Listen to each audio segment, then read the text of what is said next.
अस्सलाम वालेकुम viewers, RT ten tweet के नाम से मैं हूं फैज़ान ज़फ़र। तो आज हम नए टैग को यूज़ करने का तरीका सीखेंगे और उसका पर्पस हम जानेंगे। तो एक आईएनएस टैग यानी कि इंसर्टेड टैग, टेक्स्ट टैग जो है उसको हम किस तरह यूज़ कर सकते हैं। तो ये आपके जो टेक्स्ट होता है उसको अंडरलाइन करने के लिए इस्तेमाल होता है।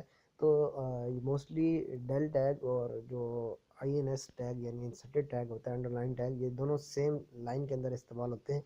तो मैं आपको उसको कोड दिखा देता हूँ।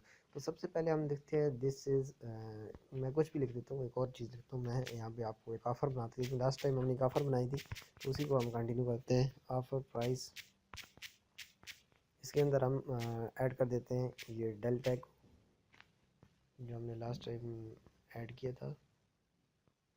ये देखें डेल टैग हमने ऐड किया, डेल यानी डिलीट उसकी $100। एंड नाउ मैं यहाँ लिखता हूँ and now prices, now prices, हम यहाँ नाउ प्राइस के अंदर जो अंडरलाइन प्राइस करना चाह रहे हैं उसको मैं यहाँ पे ऐड कर देता हूँ। ये देखें आईएनएस टैग, आईएनएस का स्टार्टिंग एंड एंडिंग टैग दोनों है। तो ये देखें नाउ प्राइजेस $65। तो ये देखें अब आउटपुट के अंदर देखें ऑफर प्राइस यानी किसी प्रोडक्ट की आप ऑफर काम करना चाहते हैं तो आप 100 दी थी एंड नाउ $65। तो इस तरह आप इन दोनों टैग को एक लाइन में यूज़ कर सकते हैं। लास्ट में आपको DL टैग को यूज़ करने का तरीका बताया था, यानी जो आपकी प्राइस जो आपका टेक्स्ट है उसको डिलीट करने के लिए, यानी कि ऊपर लाइन खींचने के लिए।